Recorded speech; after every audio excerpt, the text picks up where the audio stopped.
Tema justicia juvenil y prevención del delito. Nos acompaña en nuestro presidium a que presentaremos a nuestro moderador Ryan Racing, fundador de West Coast Credible Messengers.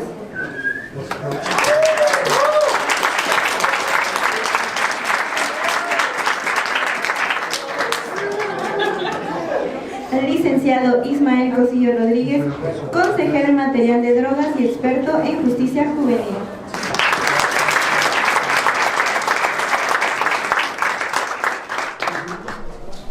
Arturo Sech Raigosa, futuro académico transformando vidas a través de la educación.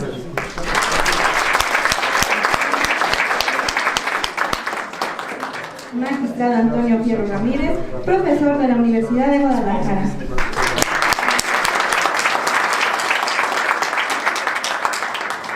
La doctora Claudia Alarcón, profesora de la Universidad Nacional Autónoma de México.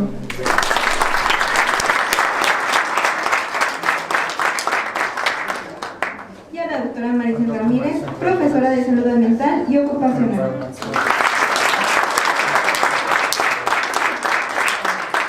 A continuación, daré uso de la palabra a nuestro moderador. What a day it's been. First and foremost, I want to thank you all for, man, this was a beautiful day. So much knowledge has been disseminated today. So we set the stage this morning and we started off with opening up why this is important, why this binational conversation has to continue. And each one of the panels that we went through set the stage, set the precedent, showed why it is important. And we're now down to the last panel, which is very, very important. And this is juvenile justice and crime prevention. Now, I'm gonna lean into my lived experience. I was locked up at the age of 12 years old.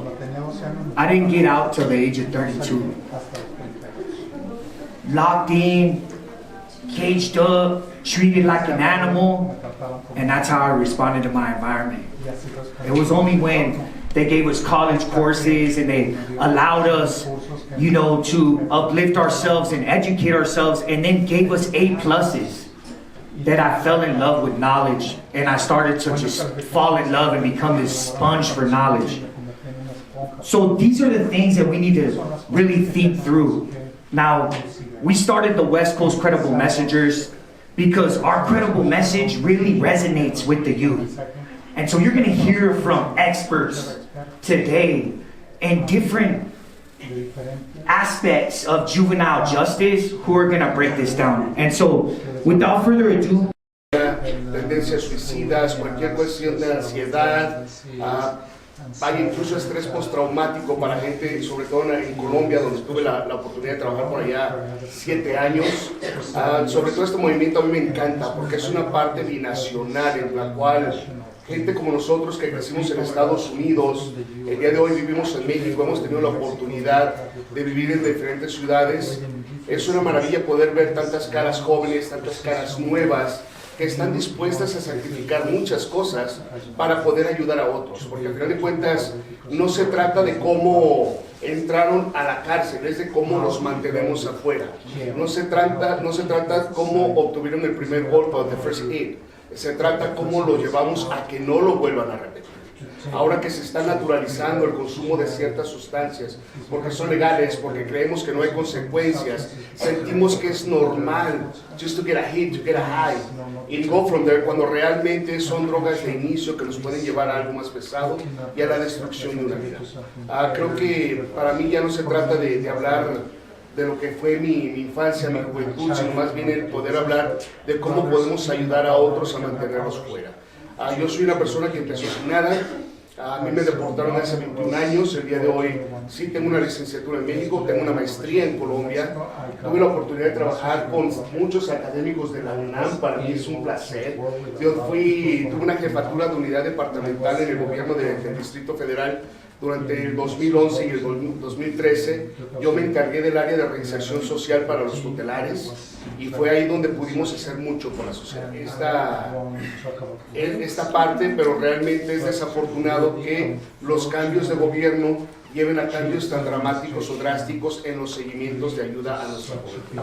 Entonces, de mi parte, creo que les puedo compartir un poquito más una vez que conozcamos a todos, a los compañeros y compañeras del panel, pero para mí es un placer compartir este panel con gente tan ubicada, estar viendo con el magistrado, dejarles saber durante el periodo del 2012-2013 logramos sacar 48 adolescentes del tutelar antes de cumplir su sentencia, 46 de ellos no reincidieron. Entonces es ahí donde está la clave. Una vez más, no se trata de juzgar cómo llegaron ahí, se trata de ayudarlos a que no regresen.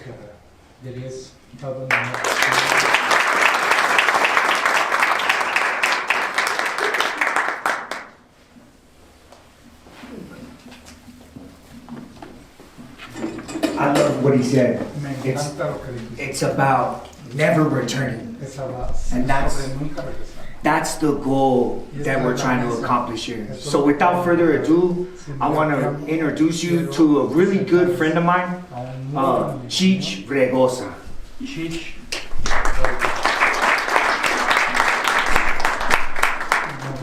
Thank you, Ryan. First of all, what do you guys see when you guys look at me?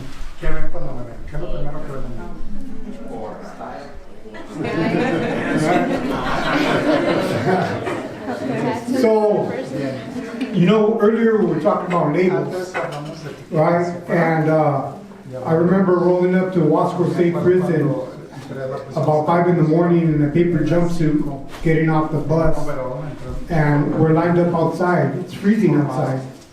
And before we could even enter the building, there's an officer in front of a podium.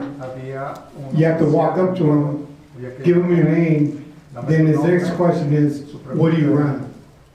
And I'm like, what? He goes, what do you run? I go, what's that mean?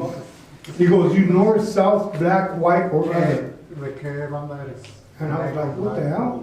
Right, I have to pick? He goes, yes, smart ass. So I'm a Hispanic from Southern California. He goes, Cell 1. And we were segregated, right? And this is my first time in prison, right?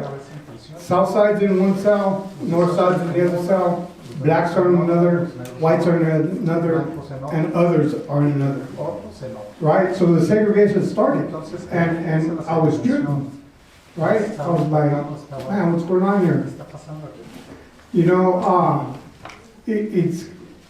I went in prison in 2001, and I paroled in 2014.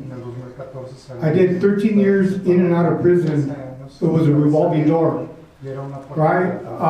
I'd be out for a week, go back to prison, get out for a month, go back to prison, get out for 2 months, go back to prison, right? And then from 2001 to 2014, I have maybe 6 or 7 months on the streets.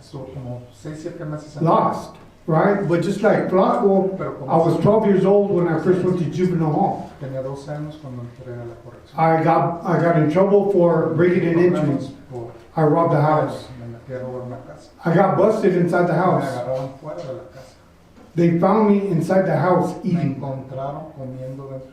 I was hungry, right? I knew the neighbors had food because I just seen them come in with groceries. And I see them leave. I go, shit, it's my chance to go get me some food. And I broke in and I made a sandwich, and I was eating the sandwich when I came home, right? So there I go to juvenile hall. Scariest ride in my life, right? 12 years old, handcuffed in the back of a cop car, going to juvenile hall. I get to juvenile hall, the homies. Like, well, hey, what's up, Cheech? Hey, man, this is pretty cool, right? And I think that then is when I became institutionalized, right? Because my mom was always at work, never knew my dad. So that love and attention I was craving at home, I found it in the streets, right? And just like Anthony earlier said, man, all I wanted was a hug, right? And, you know, I found it with the homies, right? And that became my life, right? Well, you know, to introduce myself, my name's Arturo Chich Regosa. I'm a first generation, low income, formerly incarcerated, recovering addict, sociology major at UC motherfucking Berkeley.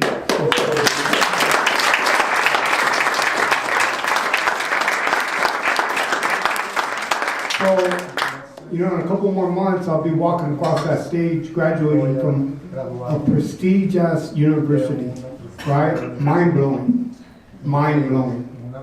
You know, and I've had the pleasure of working with Flaco for about 6 years now.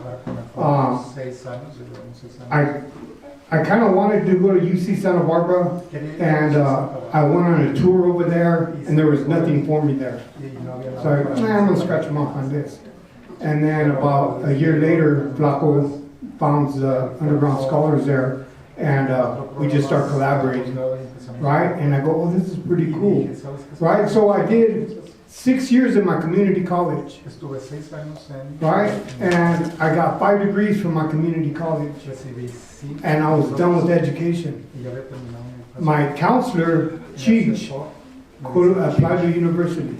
Apply to university. I'm like, no, I'm done. She goes, you got a 3.5, apply to a university. So the way my mind works, I'm going to apply to the 4 top universities in California. They're all going to deny me, and I'm going to go home. I applied to UC Berkeley, I applied to UCLA, I applied to UC Santa Barbara, and I applied to UC Santa Cruz. All 4 accepted me. You know, it's crazy because I'm sitting down in front of my laptop, and only maybe 4 to 5 years ago, I was in Wasco State Prison wondering what penitentiary I was going to next. To sitting in front of my laptop wondering what university I'm going to choose. Right? I had no idea what research was. I had no idea what the difference between a Cal State and a UC was. Right? And I had the opportunity to go to UC Santa Barbara. But every time I watched some crime show on TV or some good medical sitcom on TV, all the doctors, all the FBI agents, everybody went to UC Berkeley. And I said, I'm going to go check it out. Right? And instead of celebrating that moment of saying, yes, I got into UC Berkeley, I was like, damn, I got to go do another prison term. Right? I had to leave my fiance behind, I had to leave my kids behind, I had to leave my grandkids behind, and I had to go to UC Berkeley. Right? And the first thing they told me was I was going to be in dorm living. Right? And I said, I can't have a cellie. I just done 13 years in a cell. You know, I can't live with these kids. Underground Scholars worked with me, and we ended up getting family housing. So I got me a 1-bedroom apartment, right? $1,700 a month. I've been there going on 3 years, and I haven't come out of pocket yet. Full ride, right? Mind blowing. And it wasn't until this last November that I finally realized that I'm at a #1 university in the country. And I'm like, damn, I'm going to graduate this place. Right? So now it's hitting different right now. It's hitting really different. I'm a couple months away from walking across that stage, beating the odds. Right? But when I was 12 years old, nobody that looked like me ever came to talk to me. Right? Nobody came to talk to me that, you know, there's a different option. Right? I'm not saying that would have changed my life, but it would have planted a seed. Today, I work part-time in San Francisco and Contra Costa juvenile halls. Right? Can you guess what I do? Mentor. It's good. I'm a motherfucking teacher.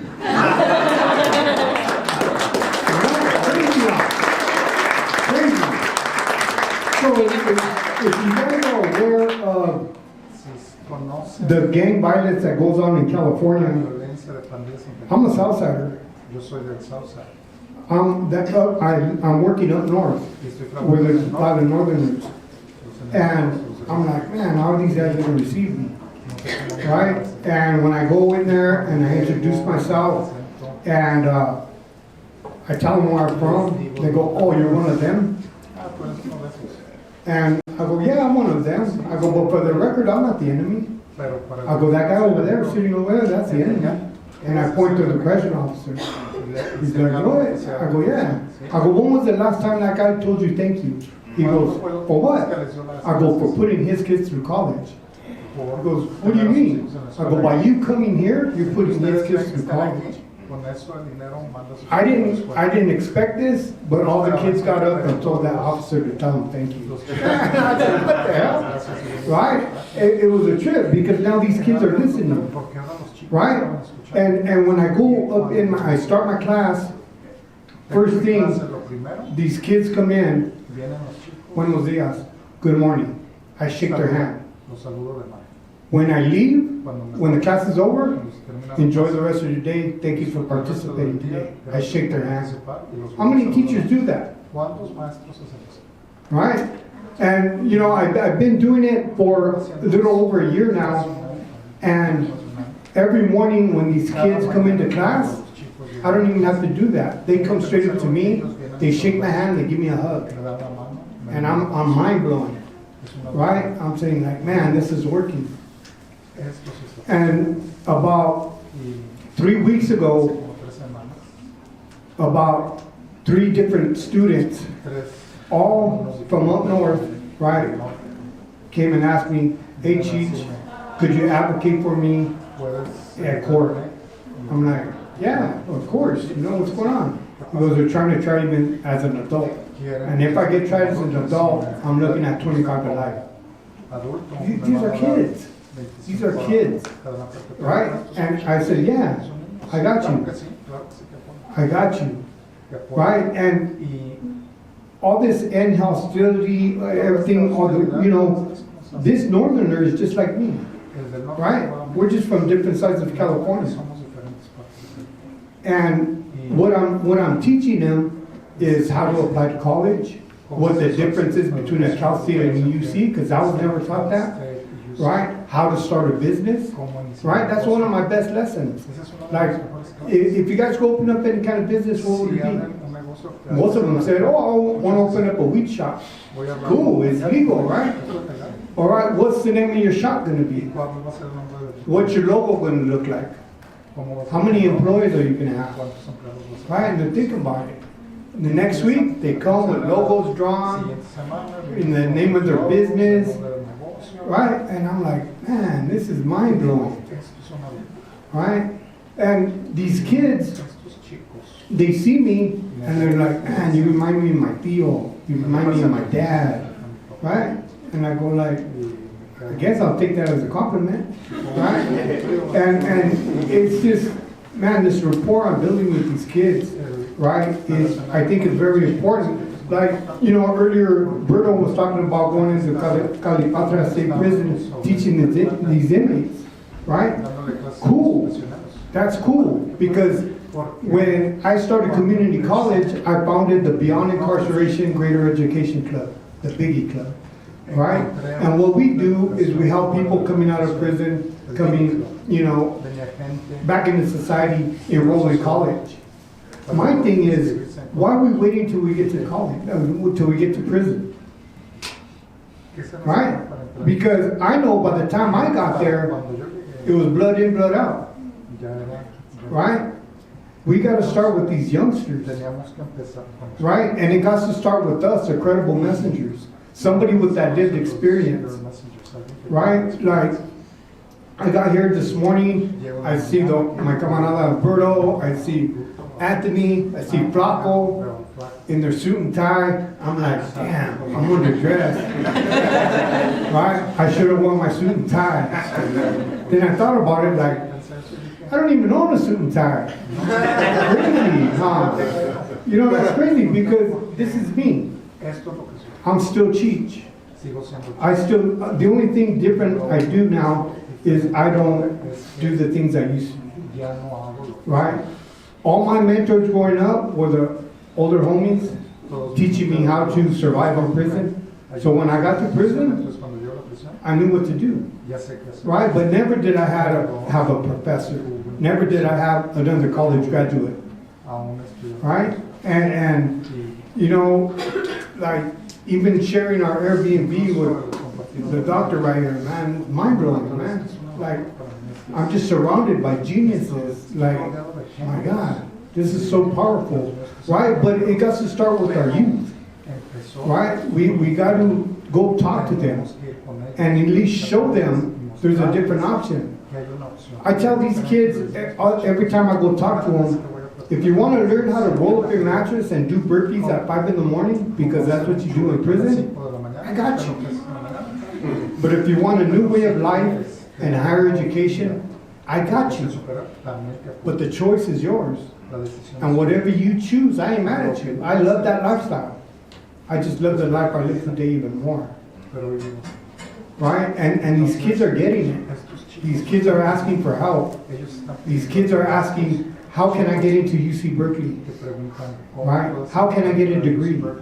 How can I become a mechanic? Right? How can I become a barber? And so I go back to UCSB, and I print out all these resources, and I go back and I give it to them. Right? And these kids, these seats are plenty. Right? I was teaching a class, this 13-year-old black male walks in the room, and you could tell he's kind of agitated, right? I go up to him, shake his hand, and I start teaching the class. He starts doing push-ups in the middle of my lecture. Right? Just starts working out. Right away, the officer goes, "Hey, dumbass, get up and pay attention." I said, no. Go ahead. Get your money. He's like, "You don't mind?" I go, "No." I go, "Who am I to think that you're not going to learn that way?" I don't know. I'm a hands-on kind of guy. Right? I'm reading a book and I see a bird. I hate birds. I get distracted. I'm a hands-on guy. Who am I to say his endorphins ain't kicking in and he's catching some information? Right? After class, he came up to me. He said, "Thank you, Cheech." I go, "No, thank you." I go, "Just so you know, I'm not going to give you an F. You could earn an F, but I'm not going to give you an F." He's, "Thank you."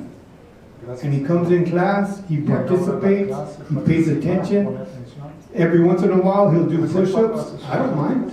Right? That's good. I meet them where they're at. Right? You meet the kids where they're at, there's a lot better response. Right? So that's what I got to say. I appreciate your time. Thank you, Flaco, for having me. Gracias.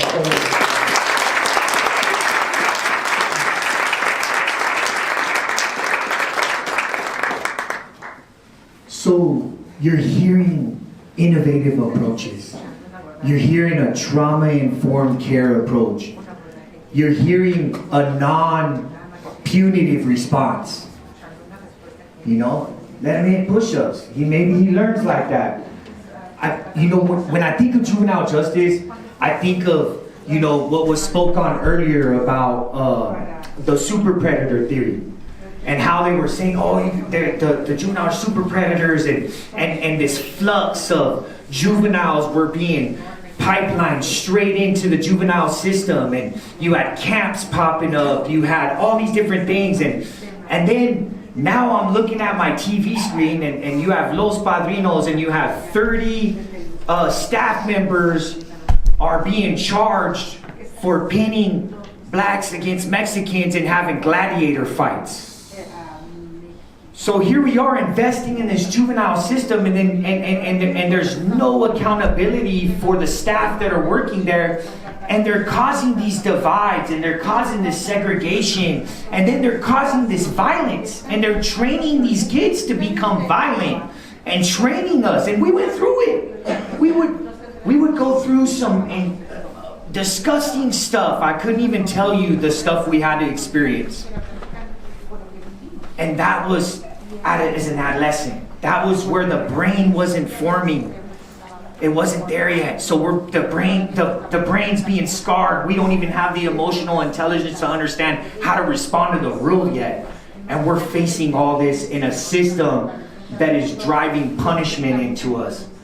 and expected to respond to the world in a productive way or in a positive way when we're released back out into our societies. Juvenile justice has shifted tremendously in a lot of different ways in California, but we got a long way to go. I think and I imagine a society without a juvenile justice. Why do we want to destroy our next leadership of our communities? Imagine it. Imagine if juvenile justice didn't exist. I could almost see that the prison system would probably collapse as well. We need to look at innovative approaches with what he's talking about, credible messengers. And this is happening. Berto was talking about it earlier on the panel, where we're going in to the juvenile hall of Orange County and we're working with these juveniles using creative arts and creative writing to rehabilitate them.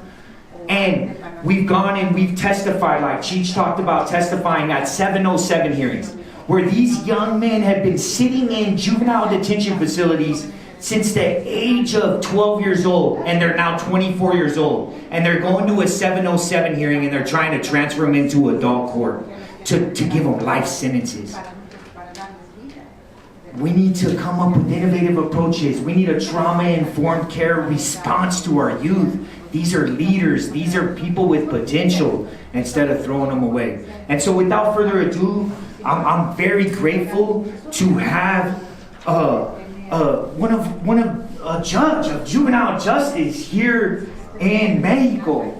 Like, this is historical to be sitting on a panel with a judge that is hearing these cases, that's hearing. And one thing that's different and separates the United States from Mexico, but we've heard it a lot already, and we've heard that there's a gap in it, is that the juvenile are on the Constitution. They're trying to invest in juveniles differently.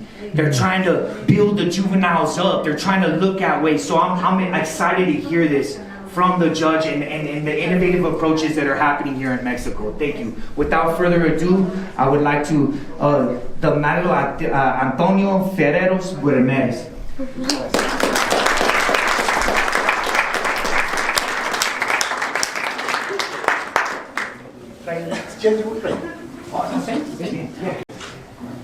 Muy buenas tardes a todos ustedes.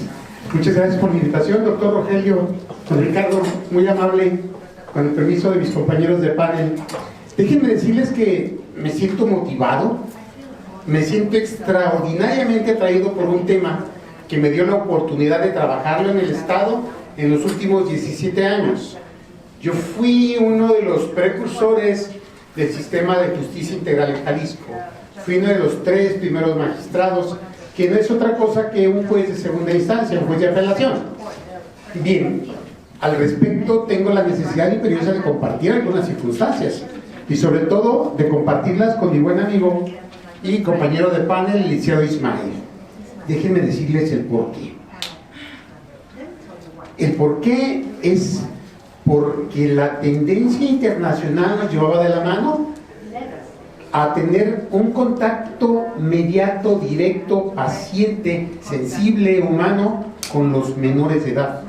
Antes de ello, tuvimos un estilo de justicia absolutamente gubernamental, paternalista, en el cual el Estado se hacía cargo de todos los menores de edad que cometían conductas ilícitas, a grado tal que ni siquiera tenían la posibilidad de designar a un defensor. No eran ellos quienes ocurrían, me refiero a los defensores, a ver el asunto ante el Consejo Paternal, que era el nombre de este tipo de tribunales, de índole administrativa, reitero. Bien, esta situación daba la pauta para que quien salía en un momento determinado sancionado por una conducta tipificada como delito no fuese el menor de edad, sino el adulto. Estoy hablando de circunstancias medias, normales, ordinarias, un robo, un choque, un atropellamiento, situaciones no muy graves. Obvio, si estábamos ante un supuesto y un delito de índole grave, como sería un homicidio, un secuestro, una privación de libertad, hoy día, pues ya era un asunto que no tenía una pena determinada y podían durar mucho tiempo ingresados a un centro correccional sin que tuviesen una sentencia, que de hecho no eran sentencias, eran resoluciones administrativas. A grosso modo les digo que es un beneficio absoluto y enorme el hecho de haber ingresado al sistema acusatorio adversarial, donde los juicios orales, y en especial la justicia integral de menores, se volvió garantista. Es decir, un menor de edad de entre 12 y 18 años ya tuvo la posibilidad de ser sancionado por un juzgador, de tener un defensor, de poder ofertar pruebas y contradecirlas de la parte contraria, de tener información y algo muy trascendente, y donde me llamó la atención lo que decía el licenciado Ismael, donde tuvieron una cárcel especializada para menores de edad. Hizo una cita que después de 17 años tengo que decirles que es absolutamente real y positiva. Y si algo podemos compartir con nuestros vecinos, amigos y compañeros de los Estados Unidos, es que el porcentaje de reincidencia de menores en conflicto con la ley se reduce en los tribunales, y se reduce de manera muy notoria. Imagínense, adultos, 56-58% de reincidencia, menores de edad, menos del 4%. Menos del 4% reinciden. ¿El por qué? Bueno, me metería en un berenjenal si se me ocurre decir que cuáles son las causas de la comisión de los delitos. La educación, la pobreza, las familias disfuncionales. Algo que en lo particular me llama mucho la atención de lo que decía mi compañero Arturo, los estereotipos. Las circunstancias están cambiando. Algo que se implementó como un principio básico del sistema de justicia integral para menores en México fue el principio de especialización.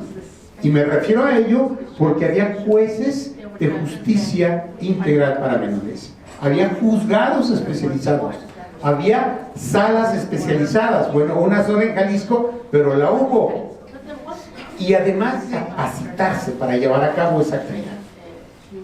Hoy en día esto va quedando superado, rebasado por una política criminal donde lo trascendente es la numeralia, los asuntos que se están resolviendo, no la importancia de la eficiencia respecto de la conducta de los menores. Si están en un juicio, se tarda menos tiempo, tienen acceso a información, contacto con su familia.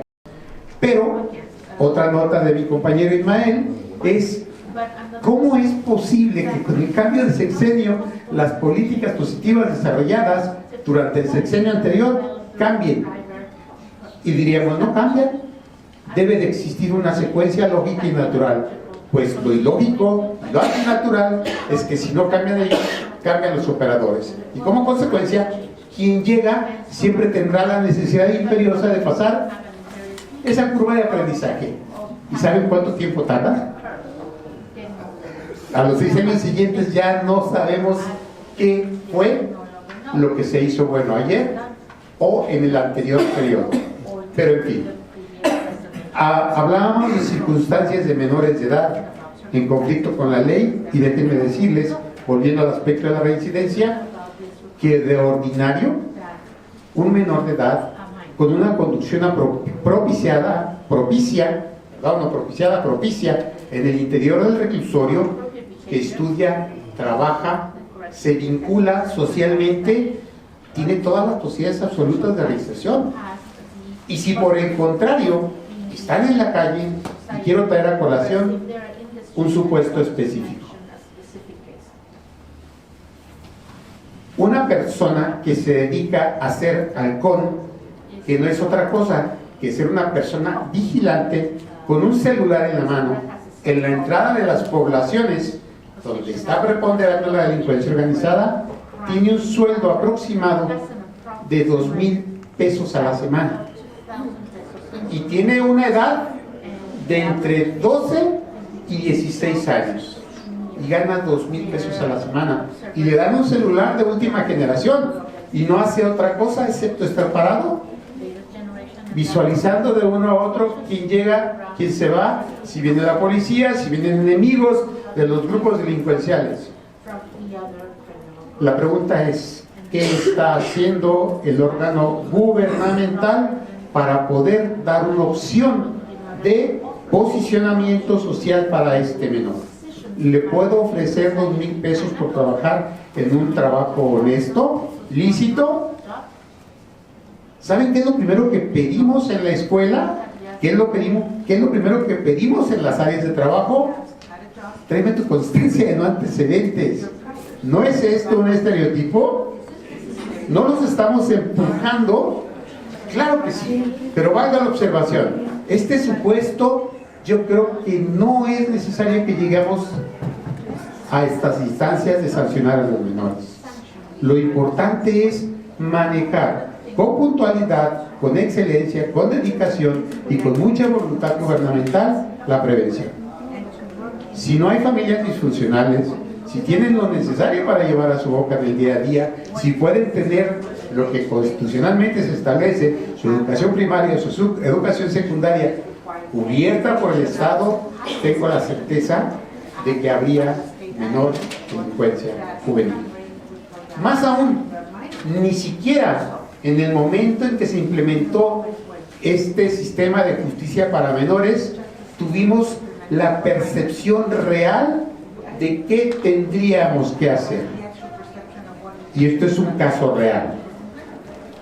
¿Por qué la policía de una zona metropolitana, como lo es Zapopan, no ponía a disposición a menores de edad en conflicto con la ley ante los ministerios públicos? Y la respuesta, después de una reunión de trabajo como esta con la policía, dijo: oiga, ¿ya vieron que para llenar un informe policial homologado tengo que reunir, satisfacer, llenar completamente 18 hojas? Y voy a llegar, se lo voy a dejar a disposición al Ministerio Público e inmediatamente le va a decir: ¿sabes qué? Tu conducta no es para que estés citado. Así es que te vamos a citar. Vienes en 15 días, en un mes ante el juez. Esta situación obviamente provoca una actitud de reproche por parte de la policía. La policía decía: ¿sabes qué? Ya no retengo menores, que se vayan. Adiós, que les vaya bien. A otra ocasión, para un delito más grave, sí los voy a poner a disposición, pero en este momento no. Hoy me preguntan en otros foros: ¿entonces no hay delincuencia juvenil en México? Claro que sí la hay. Claro que cometieron conductas. Claro que puede ser reprochable, indiscutiblemente. Lo idóneo es tratar de cubrir esas causas y más aún, una vez puestos a disposición, no es para que entren a una universidad del crimen como son las cárceles, cuando menos en el país. Lo idóneo sería que tuviesen ese seguimiento del personal del interior de los centros, que inclusive estando en libertad pueden visualizar y tenerlos bajo su supervisión. En mi concepto, este sistema es fabuloso, solamente basta que le demos el reconocimiento y el seguimiento que se requiere para que esto prevalezca en todo el país. Comparto su opinión, licenciado Ismael. Gracias, es todo por el momento.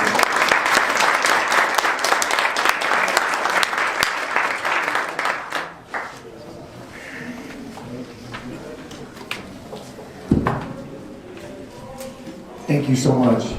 So you're seeing the innovative approaches, you're hearing it from somebody that's practicing it here in the United States. And so we have to really think 20 years ahead. We need to really analyze the direction that juvenile justice is headed at all aspects. In the United States, you know, there's some groundbreaking things that are happening. They actually ended juvenile life, and if you were charged from age 16 or to 25, you have a chance at youth offender parole. And actually, one of my great friends, he came home off of youth offender parole after serving 26 years. So we're seeing that the system can be reformed in some sense and we can look at juveniles in a different lens. And why can't that different lens expand and evolve even more? And one thing that's being discussed is programming. Programs. We need to meet their needs, and we need to develop them and help them develop into the individuals that they have the potential to become. Cheech was talking about teaching them how to open up their own business. Getting that entrepreneurial spirit. We need to give them outlets, new outlets, innovative outlets, and we need to revert them away from the outlets that are existing that are trying to pull them in. Like what you heard the judge speaking on right now of the cell phone and getting payments other ways, right? So we need programming. Programming is huge. So without further ado, I'm gonna open it up to Doctora Claudia Acaron, and she's gonna go ahead and unpack more innovative strategies that are happening. This is all great, and this is a great way to end this amazing conference and how it's expanded our minds today.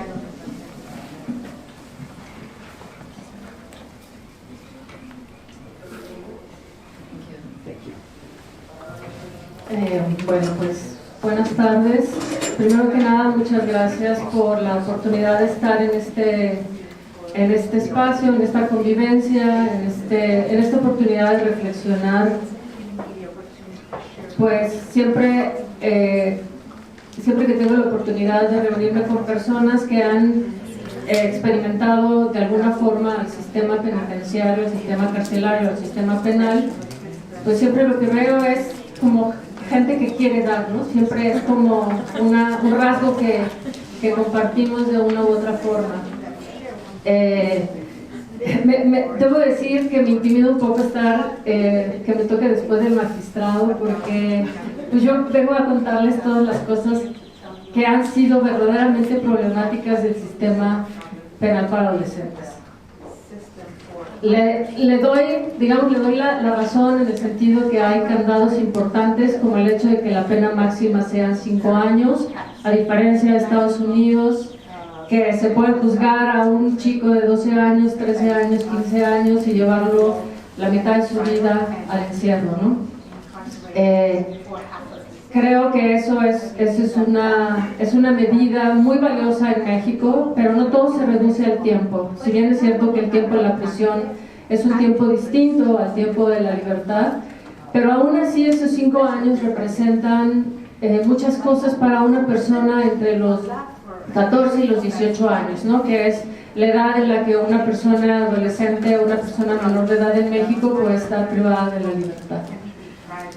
Yo tengo 10 años trabajando dentro del sistema para adolescentes. Empecé pues de alguna forma un tanto voluntaria, y apenas hace un año entré a trabajar a la UNAM porque les interesó el recorrido que tenía yo hecho ya de una década de trabajo por mi cuenta dentro del sistema para adolescentes. Predominantemente trabajé con hombres por 2 razones. Una, porque representan el 90% de la población privada de la libertad en personas menores de edad. Y segunda, porque casi todos los esfuerzos por parte del Estado están puestos en los hombres. Y esto está atravesado por una cuestión de género, ¿no? No solamente por número, sino por preceptos o por ideas que se preconciben sobre por qué los hombres matan gente y por qué las mujeres matan gente, ¿no? Básicamente. Ese es como el delito que más les preocupa a la criminología en relación con una persona adolescente que comete un delito o una conducta delictiva, ¿no? Después de casi 8 años y medio de trabajar con varones, tuve la oportunidad de empezar a trabajar con mujeres. Fue muy complicado porque como son muy pocas, y básicamente lo que hay que enseñarles es a poner uñas, a peinarse la ceja, a poner mascarillas, porque pues para eso estamos las mujeres, ¿no? Por supuesto. Y a los hombres pues había que darles talleres de carpintería, talleres de soldadura, talleres de mecánica, Y entonces, por lo tanto, pues era mucho más importante trabajar con los varones, ¿no? Cuando entro yo, después de trabajar tantos años con los varones y entro con las mujeres, el mundo de la reclusión se transforma ante mis ojos de una manera tremenda. Porque tengo a 15 jovencitas, todas están relacionadas con el sistema por homicidio, secuestro y homicidio, y entonces el mundo de la delincuencia juvenil se convierte en otra cosa completamente distinta. Tengo a 15 jovencitas que cada vez que llego están sentadas exigiendo que empecemos a leer, y que porque ahora quieren leer filosofía y mañana quieren leer algo de física y luego quieren que les explique por qué hay tanto tema con el tema de Trump, y al otro día quieren que les explique por qué el aborto no es un pecado. Y entonces la brecha de género se me descubre ante los ojos, ¿no? Y entonces me parece el sistema todavía más injusto cuando me encuentro con 15 jóvenes que me dicen: yo hubiera querido seguir estudiando de no haber tenido la familia que tuve. Yo quería abortar, pues después de que mi mamá me explotaba sexualmente, me embaraza uno de sus clientes. Yo quería abortar, pero mi mamá me dijo no porque es pecado. Y entonces, ¿qué es lo que estamos enfrentando? Estamos enfrentando la escala más baja del sistema penitenciario, que es ser mujer, adolescente, y si en algunos casos, como sucede en todo el país, si te toca además ser indígena, estás en la última fila, ¿no? En el último lugar de la fila. La sentencia más alta que se ha dictado en la Ciudad de México es una chica de Chiapas, una mujer indígena, que además a la mitad de su proceso se le muere el traductor, y eso complica muchísimo el proceso, y al final de cuentas le acaban dando la pena máxima, ¿no? ¿Y saben a quién le preocupó? A nadie, ¿no? Porque a nadie le importa una persona que secuestra y comete un homicidio. Y bueno, habiendo dicho todo esto, ¿cuál fue el mayor giro de paradigma que tuve después de haber trabajado con hombres y entrar al mundo de las mujeres? Entendí una cosa, que no había que estudiar ni el delito, ni la psicología, ni la conducta, ni la frustración del adolescente, ni las familias disfuncionales, ni el crimen organizado cooptando adolescentes. Eso era irrelevante. Lo relevante era sentarme a escuchar qué diablos significa ser un adolescente en este mundo. Y eso hizo una enorme diferencia.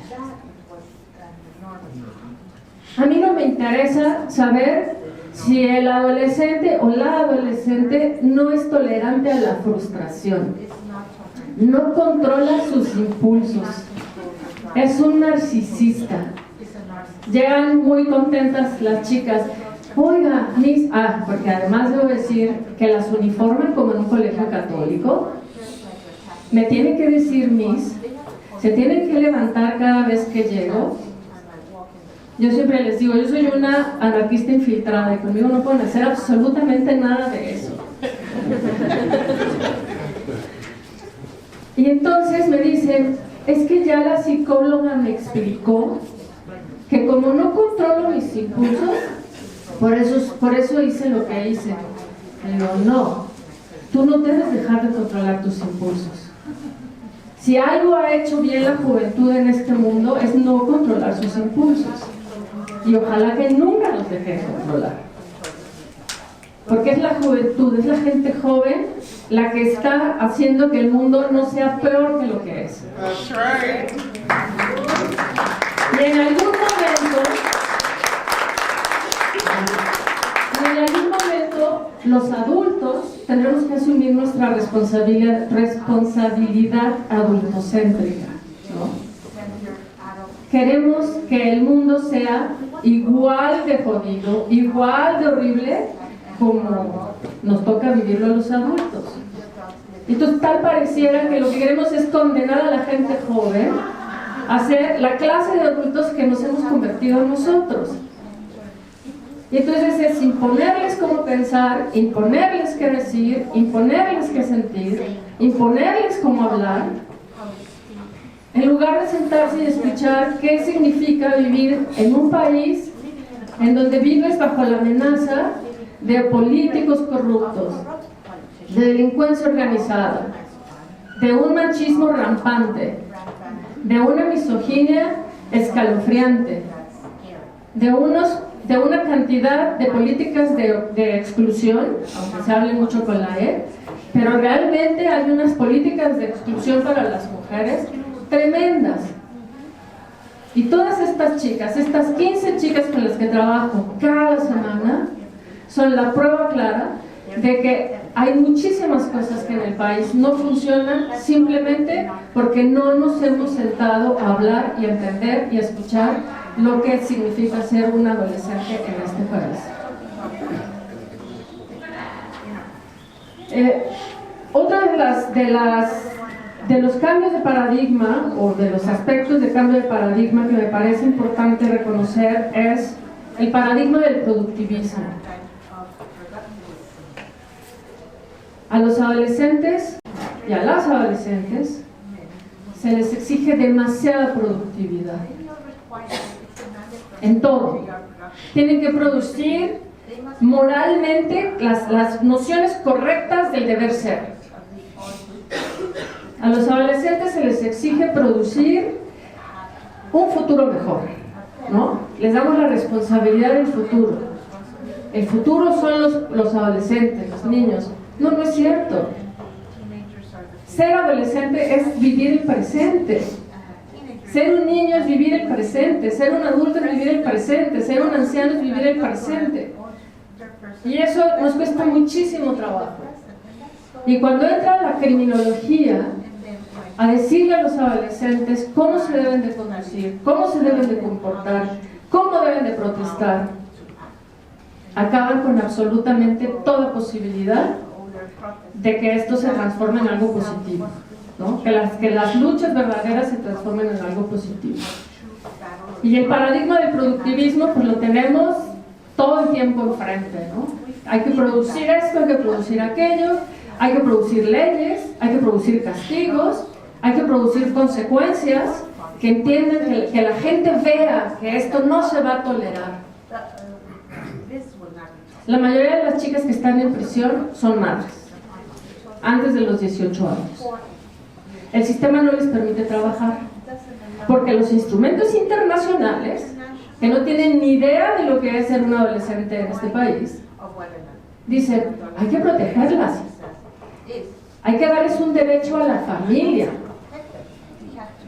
hay que darles educación, hay que socioeducarlas, porque el sistema es socioeducativo. Hay que llevarlas a la iglesia, ahí están construyendo las iglesias adentro del sistema. Oye, que tiene clase con Claudia, sí, pero antes tienen que ir a rezar el rosario. Entonces yo voy por ellas, se las saco y les digo, no, que me perdone Diosito, pero esta es mi hora. No, y no se vale. Ya después que tengan ellas tiempo para hablar con Dios cuando quieran. Y entonces tenemos la resistencia permanente y estoy segura que hay muy buenas voluntades. Hay muy buenas voluntades adentro del sistema y hay tan buenas voluntades que me siguen permitiendo entrar, ¿no?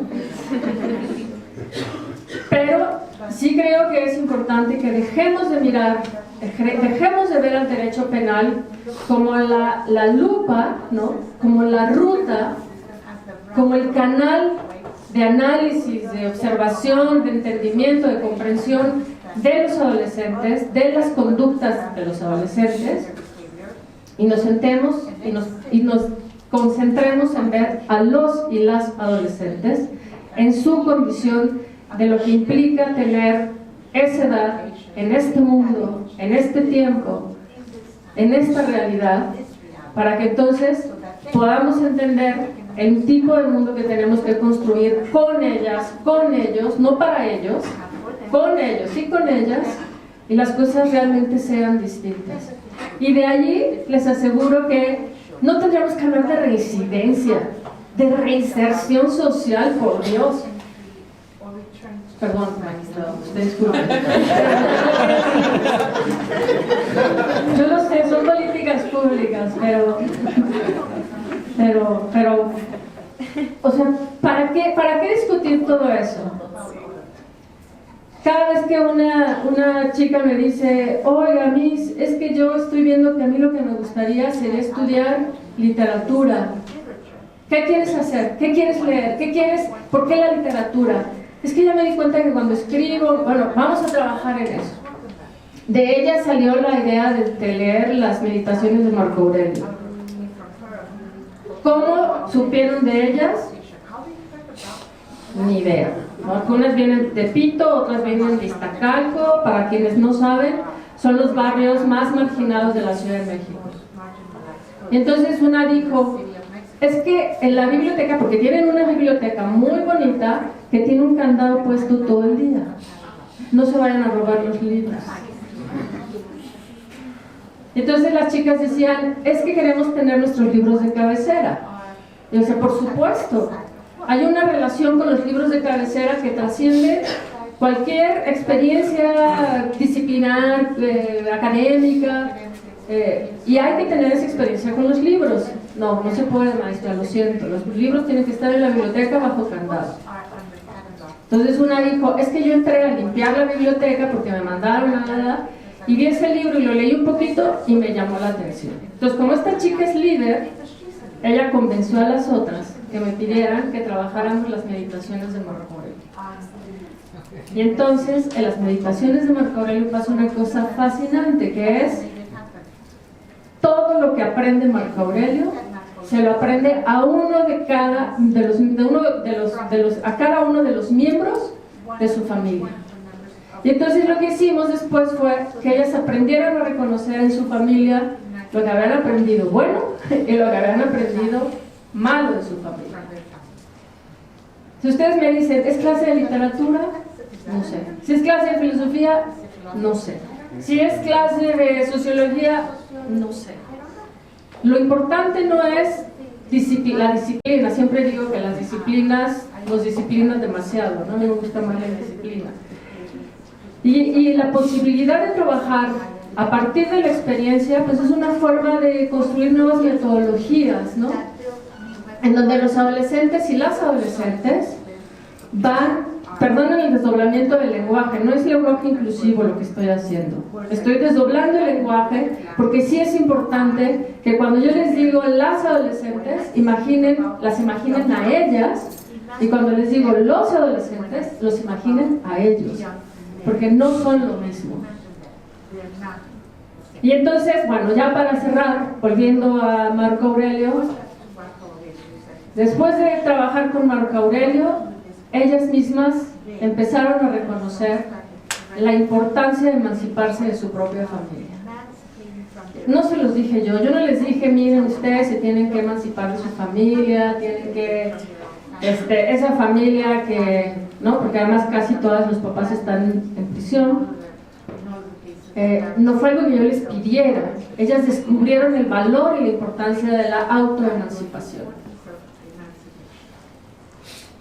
Y de ahí, pues en adelante, todo lo que siga después, todo lo que ha seguido después de eso, esto apenas voy a cumplir un año trabajando con ellas, no ha sido más que un acumulado de sorpresas, que lo único que demuestra es que nos hemos equivocado muchísimo cada vez que subestimamos a una persona joven, cada vez que subestimamos a una persona adolescente y le decimos, estás insoportable, ni tú te aguantas. Qué bueno que no se aguante. Yo no me aguanto muchas veces. Entonces, cuidar esa forma en la que estamos refiriéndonos a los y las adolescentes es importante. Y empezar a verlas y a verlos como parte de nuestra comunidad, como gente que toma decisiones, que sabe realmente tomar decisiones, y que si se equivoca, vamos a estar nosotras y nosotros para ayudarle y para acompañarlo en la medida de lo posible para corregir esas malas decisiones, aún si hay una vida de por medio, creo yo. Gracias.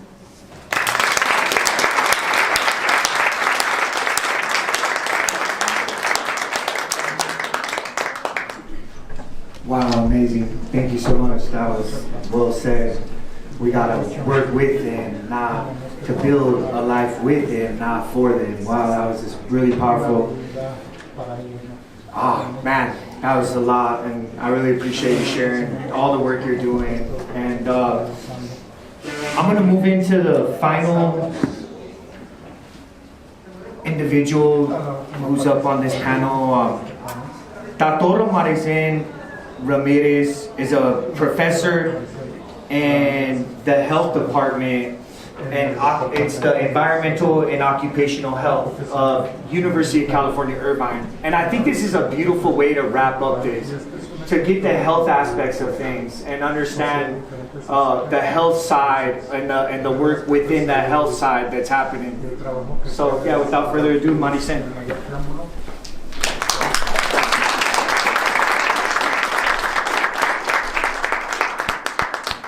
Thank you, everyone. Buenas tardes. That's my best Spanish. And thank you so much, Dr. Ricardo, Dr. Nancy, for inviting me to be here in this esteemed panel. I have to say, I feel a little bit like a fish out of water. And I'm so humbled by just the words that have been shared, the community that's come together. Thank you, students. Thank you, panelists. Thank you, Ryan, and all of the coordinators for this event. I'm also the Associate Dean for Diversity, Equity, and Inclusion at UC Irvine, and it really puts me in a really unique position today, given the political environment that we are in, given this topic of study. I study disparities, and truly, the violence problem has significant disparities. Black and brown children are impacted, marginalized communities are affected, impoverished individuals are affected, and this work, I am worried that we are in a situation where we do not know if we will get the support to continue. So we wait each day, and we hope, but we continue to move forward. With or without the funding, we're still going to be here. I'm also an epidemiologist by training, and I've been asked, why don't you study COVID? Why don't you study heart disease? Why don't you study cancer? We all know here that violence is a public health problem. And we stand by that. We argue with my own colleagues around this topic. But number one, fact. In 2017, I believe, in the country of Mexico, firearms became the leading cause of death for children. In the United States, in 2020, firearms became the leading cause of death for children. It has risen in both of our two countries. Use of medical services, use of medical care, we're losing lives, loss of potential life, loss of future earnings. These are the realities of violence today. So what is our public health approach? What is a public health approach? So I'm going to talk about a couple of key issues.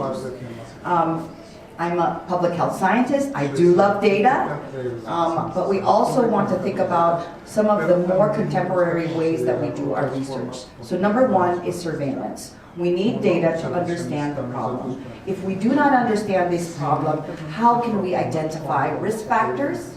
How can we identify what we call protective factors? Okay? From there, we're able to identify and develop interventions. Okay? And that is going to help us prevent violence from occurring. Okay? So these interventions we need to study. Are they effective? Okay? And I'll give you the best example. Anybody here know about DARE, the DARE program? Drug abuse, a drug awareness resistant education program. Probably countries throughout the world, the United States has spent millions of dollars to put DARE into the schools. Guess what? It does not work. Okay? Science has shown that it does not reduce drug use. Okay? So we need to know what we're doing If it works, it's worth the time, it's worth the effort, it's worth the money. That is where my work, I wish I didn't have this job, I will tell you that. I wish we did not have to prevent violence. I think all of us here wish that we didn't have these jobs, but we do have these jobs to do. And we want to use data and science to make the decisions. And we want to do the research with rigorous methods. So I'm going to talk about prevention, okay? And we, as a group here, we've discussed about the criminal justice system and what happens to our youth in these settings and what can we do now in the rehabilitation process. I want to think upstream. As a public health prevention person, let's go to primary prevention before it happens. So think back. Where do we look to prevent crime and violence? What are those risk factors? Let's go back to childhood. Okay. Anyone hear of the term adverse child experiences? Okay. Child adversities. Okay. These are defined as traumas that occur in childhood. And I was just going to ask you all, you do not need to raise your hands here, but these are the kinds of questions that we ask around adverse child experiences. Did you feel while you were a child growing up, before the age of 18, did you feel you didn't have enough to eat, had to wear dirty clothes, or had no one to protect or care for you? Did you lose a parent through divorce, abandonment, death, or other reason? Did you live with anyone who was depressed, mentally ill, or attempted suicide? Did you live with anyone who had a problem with drinking or using drugs or prescription drugs? Did your parents or adults at home hit you, beat you, or harm each other? Did you live with anyone who went to jail or prison? Did a parent at home swear at you, insult you, or put you down? There are a series of 10 questions that ask about adversities in childhood. They've also been expanded to ask, what happens in your communities? Did you experience racism and discrimination? Did you hear gunshots in your community? These kinds of questions, children and adults, they've looked at this historically. Adults who say they've had these experiences, and the more experiences that they've had, they're associated with poor psychosocial development. They're more likely to develop depression, have suicidal behaviors, develop heart disease, develop all types of chronic health diseases. And it's because what's happening in childhood, if you're constantly barraged, one after the other, with these ACEs, then that impacts your neurodevelopment, your physiological development, your health and wellness. So these are things that are happening. And what now can we do to prevent what happens in childhood? Where is the first place that children are seen to show symptoms of trauma? School, absolutely. A child who has ACEs cannot understand the periodic table. Their executive functioning is not developing because they're thinking about the traumas that are happening in their lives. Okay? They're constantly on alert. They're numbed by their experiences. So imagine a child going to school and now showing behaviors that are maybe they're not getting along well with their classmates. They're fighting. Okay? They're not paying attention to school. They're skipping class. So in the United States, we've had a huge problem in disciplining these children.